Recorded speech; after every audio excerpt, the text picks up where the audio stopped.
U birodar qarzi bor odam bor-ku, qarzi bor odamni kapallamasdan ko'mish kerak. Emas uni 1-2 metr surplar amallab o'rab qo'yib, qolgan 18 metr surpni pulini qarziga berish kerak. Hozir bir qiziq odat chiqqanda, menimcha shu bizning millatda shunaqa ko'payib ketdi. Sizdan 1-2-3 million pul olib ketadi, qarz olib ketadi. Bir narsangizni oladi, sizdan 300-400 dollar qarz bo'ladi-da. Umuman pul bermaydi. Pulni berishlik to'g'risida ham gapirmaydi. Sizni ko'rganda hijolat ham bo'lmaydi-da. Bilasiz, men shunaqa xulosaga keldimki, pulni qachon beradi bu odam? 500 dollar qarzi bor. Qachon o'sha uy-joylarni qilsa, uy-joyda birorta kamchiligi qolmasa, qorni har kun to'q bo'lsa, mashinani yaxshisini olib minsa, mashinasiga yumshoq balolar ham taqib olsa, hamma ishni, keraksiz ishlarni ham qilib bo'lgandan keyin 500 dollar ortib qoldi, nima qilishni bilmasa, palonchida qarz bor, shuni berib yuboraylik deb berib yuboradi. U birodar qarzi bor odam bor-ku, qarzi bor odamni kapallamasdan ko'mish kerak. O'lsa, mana qarzi bor odam o'lib qolsa, uni 20 metr surp olib kapallash kerak emas, uni 1-2 metr surplar amallab o'rab qo'yib, qolgan 18 metr surpni pulini qarziga berish kerak. Qarzi bor odamni murabbo yeyishi mumkin emas, qarzi bor odamni asal yeyishi mumkin emas, qarzi bor odamni go'sht yeyishi mumkin emas. Qarzi bor odamni yog'li patirnon yeyishi mumkin emas. Qarzi bor boyvachcha umraga ketyapti, biz umraga ketyapmiz deydi. Umraga borish nafil bu, umraga borish sunnat amal, imkoni bor odamga. Qarzi berish farz bu, birodar. Kim qarzdor holatda o'lsa, qabrida olovli zanjir bilan azoblangan holatda, kishanlangan holatda o'ladi.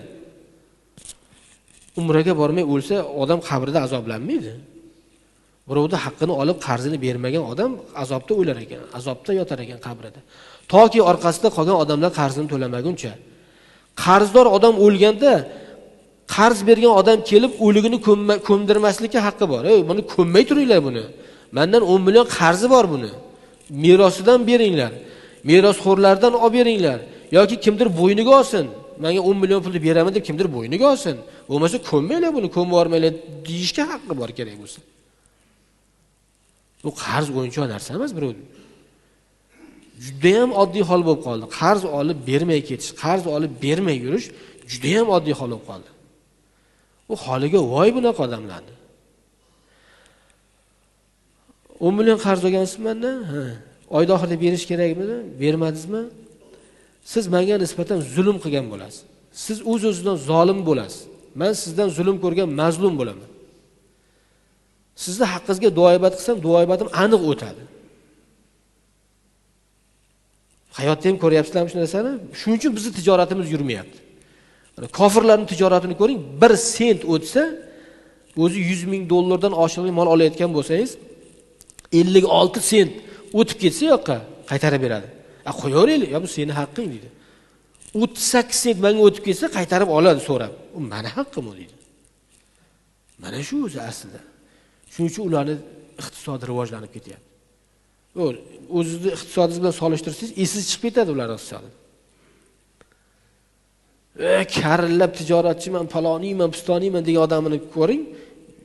100 ming dollar puli yo'q kerak. 100 ming dollar so'rasangiz topib bera olmaydi. Uni ko'rgan odam butun dunyoni egasi shu bo'lsa kerak deb o'ylasiz. Baraka yo'q, birodarlar.